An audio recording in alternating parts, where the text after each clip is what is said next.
السلام علیکم ورحمۃ اللہ وبرکاتہ۔ تو عزیز طلبہ، اس سے پہلے ہم لوگوں نے تخطیط پلاننگ کے بارے میں پڑھا تھا، اور آج ہم پڑھیں گے ڈیسیژن میکنگ، یعنی آپ کیسے کوئی فیصلہ کریں، آپ کیسے کوئی قرارداد پاس کریں، یا جب کوئی کام آپ کو کرنا ہو تو آپ اس کو کیسے کریں، یعنی اس کے کرنے یا نہ کرنے کا فیصلہ آپ کیسے کریں، یہ اصل ہے۔ یعنی آپ فیصلہ کسی کام کے کرنے نہ کرنے، کہیں پہ جانے یا نہ جانے، کسی اسٹیپ پر آگے بڑھنے یا پیچھے آنے کا فیصلہ اور اس کا قرار آپ کیسے لیں، یہ اس چیز کو ہم اس درس میں پڑھیں گے۔ یعنی ہم ڈیسیژن کیسے لیں، اس کے کچھ خطوات ہیں، اس کے کچھ پروسیجرز ہیں، اس کو ہم انشاءاللہ یہاں پہ پڑھیں گے۔ اور اس سے پہلے آپ لوگ آلریڈی اس چیز کو جانتے ہیں، اور روزمرہ ہماری زندگی میں ڈیسیژن میکنگ ہوتا رہتا ہے، ہم فیصلے لیتے رہتے ہیں، اور ہم اور آپ اس طرح کے مسائل سے دوچار ہوتے ہیں اپنی زندگی میں۔ آپ کا کس مدرسے میں پڑھنے جانا ہے، شہر کے کسی مدرسے میں جانا ہے، مئو کے کسی مدارس میں جانا ہے، یا آپ کے گاؤں کے قریب یا آپ کے بستی کے قریب کے کسی مدرسے میں پڑھنے جانا ہے، یہ آپ کا فیصلہ ہے، یہ آپ کا قرار ہے۔ آپ کا قرار کیا ہوگا، یہی ہم یہاں پہ پڑھیں گے۔ ایسے ہی آپ کا کبھی کبھار کسی کے ساتھ ٹہلنے جانا ہے، آپ ٹہلنے جائیں، اس کے ساتھ نہ جائیں، کیا وہاں پہ جانا مناسب ہے، ماحول کیا ہے وہاں پہ کوئی خطرہ تو نہیں، جس کے ساتھ آپ جا رہے ہیں وہ اچھا لڑکا ہے، اچھے دوست ہیں آپ کے، ان کے ساتھ جانا مناسب ہے یا نہیں، یہ ساری چیزیں آپ سوچتے ہیں، دیکھتے ہیں، اس کے بعد کوئی فیصلہ کرتے ہیں۔ تو اس طرح کی چیزوں سے ہم روزمرہ گزر رہے ہوتے ہیں، اسی کے بارے میں ہم انشاءاللہ یہاں پہ پڑھیں گے کہ ہمارا فیصلہ کسی چیز کے بارے میں کیسے ہونا چاہیے، ہم کیسے کسی قرار کو پاس کریں، ہم کو یہ کرنا ہے یا نہیں کرنا ہے، کس ڈائریکشن میں ہم جائیں، یہ ہم یہاں فیصلہ کریں گے۔ تو چلیے سب سے پہلے ہم اس کی تعریف یا اس کے مفہوم کو سمجھ لیتے ہیں کہ اتخاذ القرارات یا ڈیسیژن میکنگ ہے کیا چیز۔ تو یہاں پہ آپ دیکھیں 3 تعریفات اس کی دی ہوئی ہیں، اور تینوں تعریفات ایک دوسرے سے ملتی جلتی ہوئی کچھ اختلاف کے ساتھ ہیں۔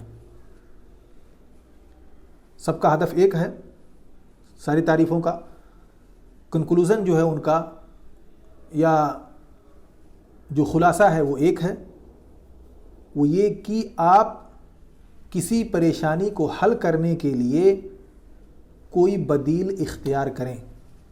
ایک ایسا کام ہے جس میں آپ کسی بدیل کو، کسی الٹرنیٹو یا کوئی متبادل تلاش کرتے ہیں کسی پریشانی کا، تاکہ اس کا حل نکالا جا سکے۔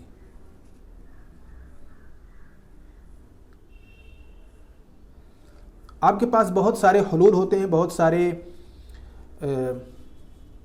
سولوشنز ہوتے ہیں کسی چیز کے، ان سولوشن میں سب سے امثل، سب سے آپٹیمل کیا چیز ہے، اسے آپ کو تلاشنا ہے، اور آپ یہ چیز جانتے ہیں اور یہ مان رہے ہوتے ہیں ایسے وقت میں کہ جو سب سے امثل جو اور یا سب سے افضل جو ہوگا وہی ہمارے لیے سب سے بہتر ہوگا، اور اس کے بغیر ہمارا فیصلہ درست نہیں ہوگا، ہمارے فیصلے میں ہم کو نقصان ہو سکتا ہے۔ ان ساری چیزوں کے ہوتے ہوئے آپ سب سے افضل بدیل یا سب سے امثل بدیل کو اختیار کرتے ہیں۔ تو تعریف میں کچھ چیزیں مشترک ہیں، یعنی وہاں پہ کچھ عناصر ایسے ہیں جو بہت اہم ہیں، جو امپورٹنٹ ہیں۔ وہ عناصر، سب سے پہلی چیز یہ ہے کہ اتخاذ القرار یہ ایک ذہنی اور جسمانی کام ہے، یعنی یہ ایک ایکشن ہے اور مینٹل ورک ہے، کیونکہ جب بھی آپ کوئی ڈیسیژن لے رہے ہوتے ہیں تو آپ اس میں سوچتے ہیں، آپ اس میں ذہنی طور پہ مشغول ہوتے ہیں، آپ سوچتے اور سمجھتے ہیں، چیزوں کو تحلیل کرتے ہیں، اس کو انالائز کرتے ہیں، تجزیہ کرتے ہیں، اس کے بعد کسی نتیجے پر پہنچتے ہیں کہ ہم کو یہ کام کرنا ہے یا نہیں کرنا ہے۔ ایسے ہی جب آپ یہ کام کر رہے ہوتے تو آپ کے پاس بہت سارے بدائل ہوتے ہیں، کسی چیز کے اختیار کرنے میں آپ کے پاس بہت سارے بدائل ہوتے ہیں. یعنی کس مدرسے میں آپ کو پڑھنا ہے، مئو کے مدارس میں پڑھنا ہے، بنارس کے مدارس میں پڑھنا ہے، ممبئی کے مدارس میں پڑھنا ہے، دلی کے مدارس میں پڑھنا ہے، کس شہر میں کس مدرسے میں آپ کو پڑھنا ہے، بہت سارے بدائل آپ کے پاس ہیں. اس میں سے جو آپ اپنے حساب سے آپ کو امثل لگتا ہے اسی کو آپ اختیار کرتے ہیں. یعنی متعدد بدائل، متعدد سیورل الٹرنیٹیو سے آپ کے لیے جو مناسب ہوتا ہے وہ آپ اختیار کرتے ہیں. آپ خود کہیں کسی موقع پر آپ ناراض ہو جاتے ہیں، یہ آپ کا خود کا قرار ہے، یہ آپ کا خود کا ڈیسیزن ہے. ایک ہی چیز دیکھیں، ایک ہی چیز ہوتی ہے، کوئی شخص ناراض ہو جاتا ہے، کوئی شخص ناراض نہیں ہوتا. تو جو شخص ناراض ہوتا ہے یہ اس کا خود کا ڈیسیزن ہے، جو شخص ناراض نہیں ہوا یہ اس کا خود کا ڈیسیزن ہے. جو بھی آپ کوئی ایکشن لیتے ہیں، کہیں جاتے ہیں، کہیں آتے ہیں، یہ آپ کا خود کا اپنا قرار ہے. کبھی کبھار آپ دیکھیں کوئی دوست آپ کو بلاتا ہے اور آپ نہیں جاتے ہیں، کہتے ہیں بھائی میں نہیں جاؤں گا، کل میرا اختبار ہے. یہ آپ کا خود کا قرار ہے. اور وہیں پر ہی کوئی دوسرا لڑکا رہتا ہے، اس کا بھی اختبار ہے لیکن وہ چلا جاتا ہے کیونکہ وہ اس کا خود کا ڈیسیزن ہے، اس کا خود کا قرار ہے. تو اس طرح کے ڈیسیزن ہم اور آپ اپنی روزمرہ کی زندگی میں لیتے ہیں. ٹھیک ہے؟ تو بدائل ہمارے پاس بہت سارے ہوتے ہیں. جیسے ایک لڑکے کا امتحان ہوتے ہوئے بھی ٹہلنے جانا، یہ ایک بدیل ہے. دوسرا پڑھائی کرنا، یہ دوسرا بدیل ہے.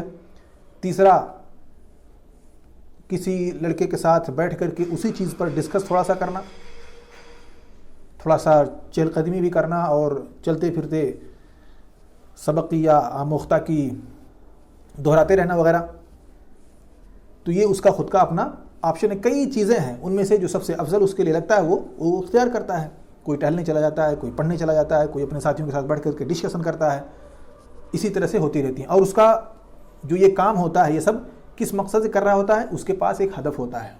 اس ہدف کے حصول کے لیے یہ مختلف الٹرنیٹیو سے جو سب سے امثل اور افضل ہوتا ہے، آپٹیمل ہوتا ہے، اس کو وہ چوز کرتا ہے.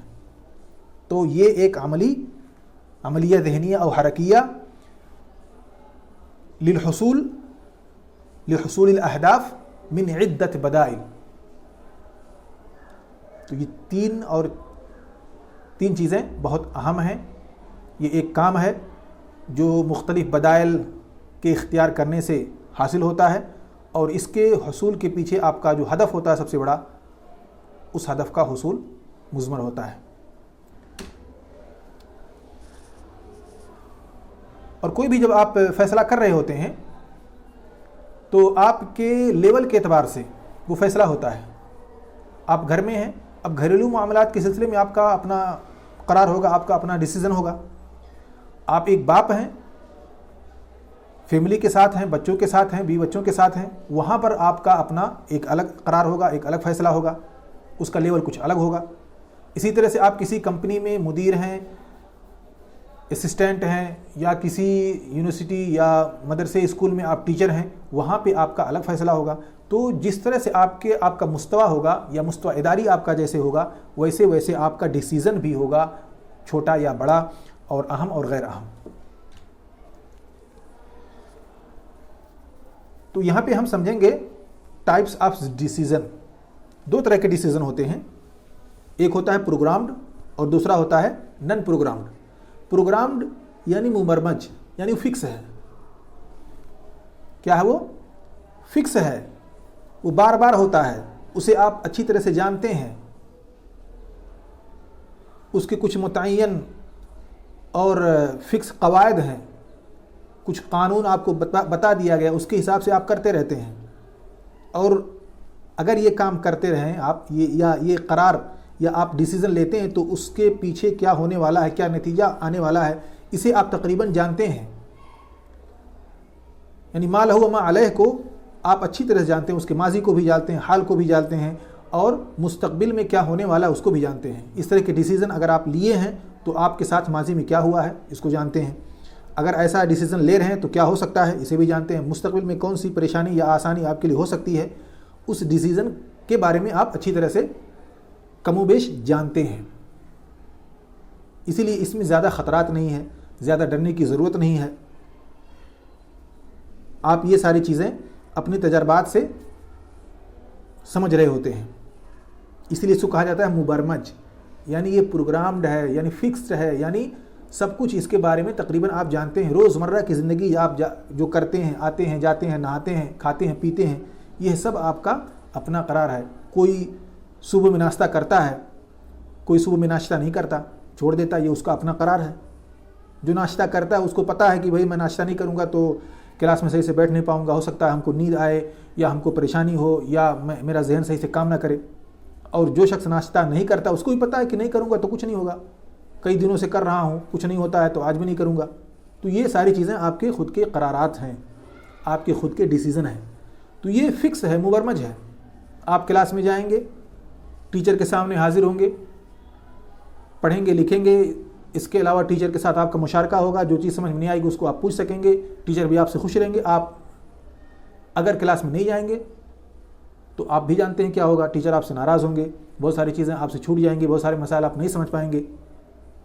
تو مبرمج میں آپ سب کچھ جانتے ہیں. لیکن غیر مبرمج جو ہوتا ہے، نن پروگرام ڈیسیزن جو ہوتے ہیں، اس کے بارے میں آپ کو کچھ پتہ نہیں ہوتا کیا ہوگا. اصل مسئلہ اسی میں آتا ہے. یہ ڈیسیزن آدمی کی کوالٹی پہ ڈیپینڈ ہوتا ہے. ایک تجربہ کار انسان اس طرح کے ڈیسیزن جب لیتا ہے تو اسے آسانی ہوگی. ایک نیا مسئلہ آتا ہے آپ کے پاس، ایک نئی پریشانی آپ کے پاس آتی ہے. جیسے ناشتہ کرنا، کہاں پہ کرنا، یہ بھی ایک پریشانی ہے، ایک مسئلہ ہے. آپ مدرسے پہ ناشتہ کریں گے یا باہر کریں گے، کس ٹائم پہ کریں گے، یہ چیزیں مسائل ہیں آپ کے. اور اس کو آپ چونکہ پروگرامڈ ہے، پہلے سے اس کو جانتے ہیں کیسے کرنا، کیا نہیں کرنا، اس لیے اس میں کوئی پریشانی آپ کو نہیں ہو رہی ہے، آپ آٹومیٹکلی اس کو کر رہے ہیں. لیکن جو غیر مبرمج ہوتا ہے، نن پروگرامڈ ہوتا ہے، اس میں آپ کو پریشانی ہوگی. اچانک کوئی حادثہ ہو جائے، کوئی پریشانی آ جائے، کوئی مسائل آ جائے، اب وہاں پہ آپ کیا کریں گے یا نہیں کریں گے، آگے بڑھیں گے یا پیچھے ہٹیں گے. یہاں پہ آپ کو پریشانی ہوگی کیونکہ آپ کو کچھ بھی پتہ نہیں ہے کیا ہونے والا ہے. ایسا کوئی واقعہ ماضی میں نہیں ہوا جس سے آپ کچھ تجربہ لے سکیں، اور یہ ابھی ہو رہا ہے. مستقبل میں کیا ہو سکتا ہے آپ کو وہ بھی پتہ نہیں، آپ تنبؤ بھی نہیں کر سکتے. آپ کے پاس بدائل بھی بہت سارے نہیں ہیں کہ آپ اس کو کر سکتے ہیں، اس کو کر سکتے ہیں. آپ کے پاس محدود بدائل ہوتے ہیں، آپ کو یہ کرنا ہے یا تو یہ کرنا ہے. آپ تیسرا، چوتھا، پانچواں نہیں پا سکتے، اس کے بدائل نہیں ہیں. اور آپ کو یہ بھی بھروسہ نہیں ہے کہ جو آپ کرنے جا رہے ہیں یہ آپ کے لیے صحیح ہوگا، مناسب ہوگا یا نہیں ہوگا. یعنی چاروں طرف سے انسرٹنٹی ہوتی ہے، چیزیں غیر یقینی ہوتی ہیں. ساری باتیں جو آپ کر رہے ہوتے ہیں وہ مشکوک ہوتی ہیں. ایسے حالات میں جو بھی چیز آپ ڈیسیزن کریں گے یہ خطرے سے خالی نہیں ہوگی. اس میں خطرات ہو سکتے ہیں، نہیں بھی ہو سکتے ہیں. آپ کو اس کے بارے میں کچھ بھی پتہ نہیں، ہو سکتا ہے بہت زیادہ آپ کا نقصان ہو جائے جو فیصلہ ابھی لینے جا رہے ہیں. تو یہ غیر مبرمج ہوتا ہے. اس کی چھوٹی سی اگزامپل ہے. مثال کے طور پر آپ کسی مدرسے میں پڑھ رہے ہیں، کسی یونیورسٹی میں پڑھ رہے ہیں. اس مدرسے میں یا یونیورسٹی میں کوئی بات ہو جاتی ہے اور اچانک مدرسے کو بند کرنا پڑتا ہے. اب آپ کیا کریں گے؟ آپ کو فیصلہ لینا ہے، کہاں جائیں گے، کس کے پاس جائیں گے، کس مدرسے میں جائیں گے، پڑھیں گے کنٹینیو یا آپ وہیں پہ اسٹاپ کر دیں گے اور کسی بزنس میں چلے جائیں گے، کیا کریں گے؟ یہاں آپ کو فیصلہ لینا ہے. آپ کچھ نہیں جانتے. پڑھنے جائیں گے، وہاں آپ کا ایڈمیشن ہوگا کہ نہیں ہوگا، کیسا مدرسہ ہوگا یہ بھی آپ کو پتہ نہیں. آپ تجارت کریں گے، فائدہ ہوگا کہ نہیں ہوگا یہ بھی آپ کو پتہ نہیں. یعنی ساری چیزیں انسرٹن ہیں. اس میں نقصان کا زیادہ خطرہ ہے اور آپ کے لیے پریشانی کا باعث بن سکتا ہے، کیونکہ یہ ایک ایسا قرار ہے، ایک ایسا فیصلہ لینے جا رہے ہیں جس کے بارے میں آپ کو کچھ پتہ نہیں ہے. دوسرا اگزامپل آپ یہ لے سکتے ہیں، جیسے کوئی آدمی اچانک، اللہ سب کو صحت و عافیت سے رکھے، سب کو خیر و عافیت سے رکھے، لیکن اگر کوئی بیمار ہو جائے آپ کے گھر میں، ہمارے گھر میں، تو اب کیا کریں گے؟ ہمارے پاس بہت سارے مسائل ہیں. آپ کو اب فوراً ان کو لے کر جانا ہے کہیں ہاسپٹل میں. اب پرائیویٹ میں لے جائیں گے، سرکاری میں لے جائیں گے، یہ بھی ایک مسئلہ ہے.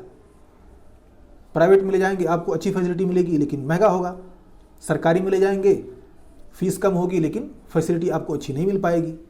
تو اب آپ کیا کریں گے؟ آپ کو ڈیسیزن لینا ہے. یہ ایک کریٹیکل معاملہ ہے، جلدی سے پیشنٹ کو ہاسپٹل میں پہنچانا ہے. اب پرائیویٹ ہاسپٹل جائیں گے یا گورنمنٹڈ ہاسپٹل جائیں گے، اس میں آپ فیصلہ نہیں کر پا رہے ہیں.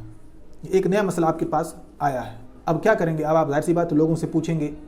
آپ کو ٹائم چاہیے، آپ کو معلومات چاہیے، آپ کے پاس پیسہ ہونا چاہیے. یعنی سارے جو فیکٹر ہیں مل کر کے آپ پر اثر انداز ہو رہے ہیں یا آپ کے فیصلے کو انسرٹن یا غیر یقینی بنا رہے ہیں. ٹھیک ہے، تو اس طرح کے مسائل جو ہیں وہ غیر مبرمج ہوتے ہیں، غیر فکس ہوتے ہیں. اور اس طرح سے خاص طور سے آپ کمپنی میں جب ہیں تو کمپنی بہت سارے مسائل آتے ہیں. کسی موظف نے کوئی غلط کام کر دیا جس کی وجہ سے کمپنی پر بہت بڑا ایکشن لیا گیا گورنمنٹ کی طرف سے. اب آپ وہاں پہ کیا کریں گے؟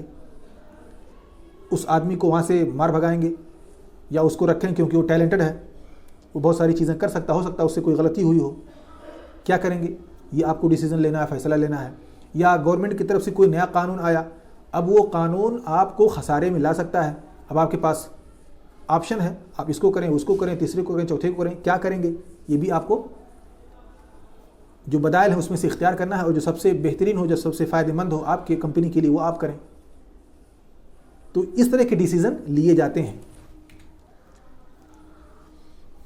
ٹھیک ہے، تو یہاں پہ پروگرام ڈیسیزن کی تھوڑی سی جو میں نے باتیں بتائیں اسی کو یہاں پہ لکھا گیا ہے، اور یہ غیر مبرمج ہے. اور یہاں پہ ایک گراف ہے یا ایک ڈیزائن ہے، اس کے ذریعے سے ہم چیزوں کو سمجھنے کی کوشش کریں گے. قرارات غیر مبرمجہ، یہ ادارہ اولیاء والے بہت کم اس میں ادارہ اولیاء والے ہی مشارکت کرتے ہیں. آپ دیکھیں رائٹ ہینڈ پہ آپ کے قرارات المبرمجہ، اس کے جسٹ نیچے ہے ادارہ اشرافیہ، یعنی lower level management. Lower level management جو ہوتے ہیں وہ قرارات المبرمجہ کو، یعنی جو فکس ہے، پہلے سب کو پتہ ہے، اسی کو وہ کرتے رہتے ہیں. کمپنی میں کب آنا ہے، کب جانا ہے، کمپنی میں لوگوں کو کون سی خدمت دینی ہے، کس ٹائم پہ کمپنی یا آفس کھلے گی، کس ٹائم پہ بند ہوگی، کسٹمر جو آئیں گے انہیں ہم کون کون سی سروس دیں گے. یہ ساری چیزیں فکس ہیں، بتا دی گئی ہیں. اور کوئی مسائل چھوٹی موٹی آتی ہیں تو اپنے تجربات سے جو پہلے انہوں نے کیا تھا ویسے اس کو کر کے حل کر لیتے ہیں. اور اس میں یہی سب لوگ مشارکت کرتے ہیں، ادارہ اشرافیہ والے اور تھوڑا بڑا ادارہ وسطیٰ والے بھی. تو ادارہ وسطیٰ جو ہوتا ہے یہ مڈل ہے، یہ مبرمج اور غیر مبرمج دونوں میں مشارکت کرتے ہیں. لیکن بڑے بڑے جو قرارات ہوتے ہیں، ہائیسٹ لیول کے جو ڈیسیزن ہوتے ہیں، وہ کون لیتے ہیں؟ ادارہ اولیاء والے. ٹاپ لیول مینجمنٹ جو ہوتا ہے وہ بڑے بڑے فیصلے لیتا ہے. کسی بھی منظمہ میں جو بڑے فیصلے ہوتے ہیں غیر مبرمج، اچانک کوئی چیز پیش آ جائے اس پر فیصلہ لینا جب ہوتا ہے تو یہ بڑے بڑے لوگ فیصلے لیتے ہیں. تو ایک طرح سے آپ نے دیکھا کہ دو طرح کے فیصلے ہیں، ایک مبرمج اور دوسرا غیر مبرمج. اور اس کی جو خصوصیات ہیں اس کے اعتبار سے لوگ اس میں اپنا پارٹیسپیشن دیتے ہیں، چاہے وہ لوور لیول مینجمنٹ ہو یا مڈل لیول یا ہائر لیول.